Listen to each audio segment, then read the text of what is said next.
Opini Kebangsaan PJP Ginting Channel dengan topik masalah korupsi di Indonesia. Pada awal kemerdekaan Indonesia hingga jatuhnya rejim Orde Lama pada tahun 1966,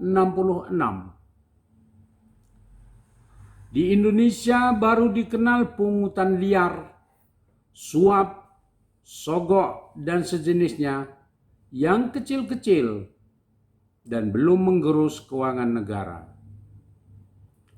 Pada kurun waktu itu, negara belum memiliki jumlah uang yang cukup. Para pejabat pemerintahan masih penuh semangat membangun negara, dan keuangan negara belum teradministrasi dalam APBN, anggaran pendapatan dan belanja negara, sehingga peluang untuk melakukan korupsi belum tersedia.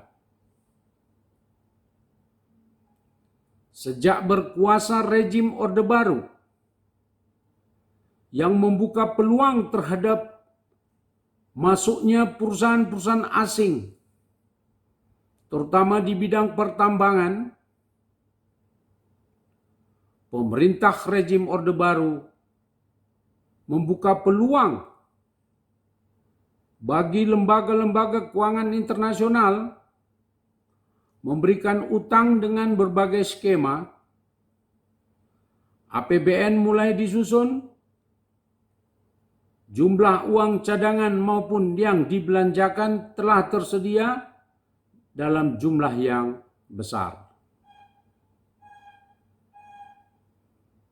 Saudara, menurut Sumitro Jayahadikusumo, yang diakui sebagai begawan ekonomi Indonesia, secara tegas dan berani menyatakan bahwa korupsi di Indonesia dimulai sejak tahun 1972,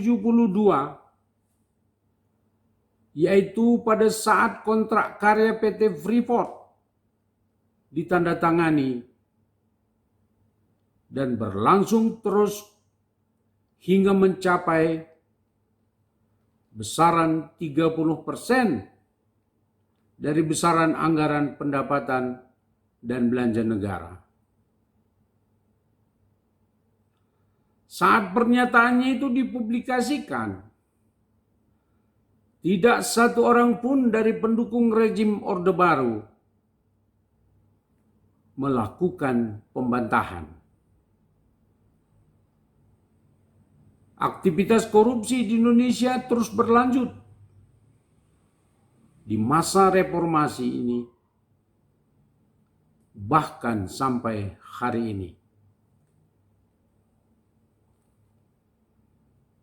Dalam 20 tahun terakhir ini, korupsi semakin masif di semua level birokrasi pemerintahan, kementerian, dan lembaga-lembaga negara lainnya semakin mencemaskan. Selain intensitasnya meningkat, volumenya meningkat, jangkauannya pun semakin luas, serta modus operandinya semakin canggih. Dilakukan oleh para oknum secara kelompok ataupun berjamaah. Akibatnya sangat sulit dideteksi. Keuangan negara dan anggaran pembangunan semakin tergerus masuk ke kantong-kantong para koruptor tersebut. Sangat memprihatinkan dan mengkhawatirkan bahwa aktivitas para koruptor ini telah merusak sendi-sendi bermasyarakat, berbangsa, dan bernegara. Banyak target-target pembangunan fisik, baik berupa sarana dan prasarana untuk kepentingan publik tidak dapat dibangun dan atau mangkrak. Karena anggaran untuk pembangunan tersebut oleh para koruptor dikorupsi untuk memperkaya diri mereka. Akibatnya, masyarakat menjadi apatis dan kepercayaan masyarakat kepada lembaga-lembaga pemerintahan dan lembaga-lembaga negara semakin tipis. Masyarakat kian tidak peduli pada perlakuan koruptif dari para koruptor ini.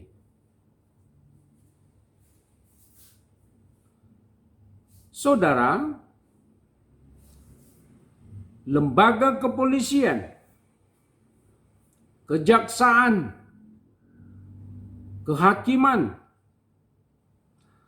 yang diharapkan sebagai lembaga pemerintahan dan lembaga negara yang memiliki kemampuan untuk mengikis tindak perbuatan korupsi. Dalam kenyataannya, para oknum dari lembaga-lembaga tersebut ikut pula melakukan korupsi. Sehingga pemberantasan korupsi di Indonesia seperti lingkaran setan yang tidak berujung. Ironis memang bahwa penegak hukum malah menjadi penyimpang dari hukum dan bahkan melawan hukum. Saudara, korupsi adalah kejahatan luar biasa karena merusak sendi-sendi bermasyarakat, berbangsa, dan bernegara. Korupsi merusak dalam proses kemajuan pembangunan terhadap bangsa dan negara. Korupsi merusak kekuatan dan ketahanan bangsa dan negara. Korupsi melemahkan posisi bangsa dan negara di hadapan negara-negara lain. Dengan maraknya korupsi, menghilangkan gairah dan niat masyarakat untuk membangun bangsa dan negara. Karena korupsi adalah kejahatan luar biasa, maka diperlukan upaya pemberantasan yang juga luar biasa. Pemberantasan korupsi harus dilakukan oleh lembaga yang memiliki kewenangan yang luar biasa. Oleh karena itu, dilahirkan satu lembaga anti korupsi yang disebut Komite Pemberantasan Korupsi atau KPK. Berdasarkan Undang-Undang Nomor 31 Tahun 1999, junto Undang-Undang Nomor 20 Tahun 2001. KPK diberi kewenangan luar biasa dalam penyelidikan, penyidikan, serta penuntutan di pengadilan yang bersifat khusus tipikor. Awal kelahirannya, lembaga KPK memberi prestasi luar biasa dalam menekan kejahatan luar biasa korupsi, menangkap, menuntut, mengadili, dan menghukum para koruptor. KPK menjadi harapan sebagai benteng terakhir pemberantasan korupsi. Pada awalnya KPK dan aktivitasnya membuat gerah dan takut para koruptor.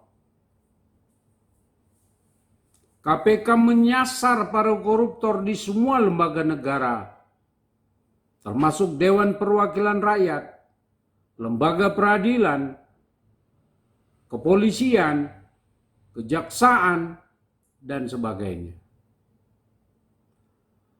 Lembaga-lembaga negara dan lembaga pemerintahan yang para oknumnya melakukan korupsi mempengaruhi lembaga tempatnya bernaung untuk melakukan perlawanan keras terhadap KPK. KPK ditekan, diancam, diintimidasi melalui berbagai cara. Anggaran KPK dikurangi oleh DPR, sehingga KPK semakin diperlemah dan masuk dalam proses pembunuhan, bahkan upaya-upaya untuk pembubaran. Kini, korupsi makin gila-gilaan berlaku di Indonesia. Mulai dari menteri, pejabat eselon 1, anggota DPR pusat dan daerah, birokrat pusat sampai daerah, gubernur, bupati, wali kota, bahkan lurah dan kepala desa banyak ditangkap, dituntut, diadili, dan dihukum oleh KPK.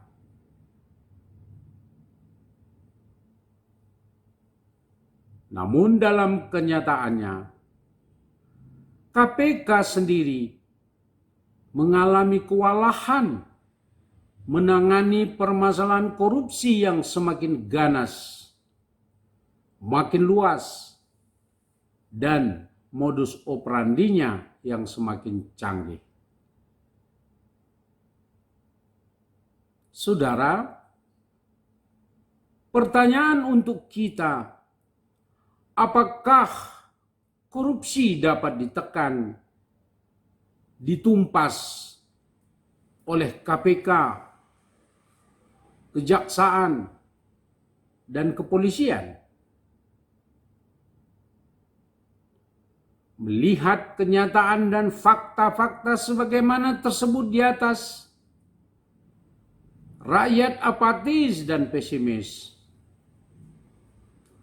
Rasa-rasanya korupsi sulit ditanggulangi di Indonesia. Namun, sebagai bangsa yang berhasil mengusir imperialisme, kolonialisme, serta fasisme, dengan semangat untuk merdeka, berdaulat, berkeadilan, dan berkemakmuran, maka semangat tersebut, jiwa tersebut harus jadikan sebagai faktor pendorong kuat untuk memberantas korupsi. Kelemahan dan kekurangberdayaan dari lembaga-lembaga pemberantasan korupsi seperti kepolisian, kejaksaan, dan KPK harus didukung secara kuat oleh masyarakat madani secara penuh. Ada beberapa hal yang dapat dilakukan oleh masyarakat madani untuk membantu lembaga pemberantasan korupsi KPK, kejaksaan, dan kepolisian. 1. Kekuatan masyarakat madani harus mendorong pemerintah agar seluruh pejabat birokrasi dibekali dengan spiritualitas, moral, etika, dan amanah pada kemajuan bangsa dan negara. Kedua, kekuatan masyarakat madani harus mendesak pemerintah agar membuat dan menerapkan administrasi pemerintahan yang efektif dan efisien, serta membuat dan menerapkan aturan pemerintah untuk menghindari terciptanya korupsi. Ketiga, masyarakat madani harus mendesak lembaga pemerintah dan lembaga-lembaga negara di semua tingkatan untuk membentuk dan melaksanakan sistem birokrasi yang anti korupsi.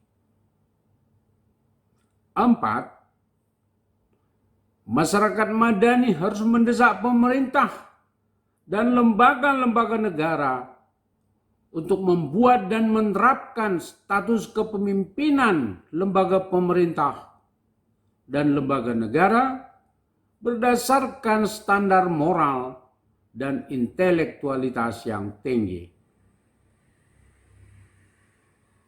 5.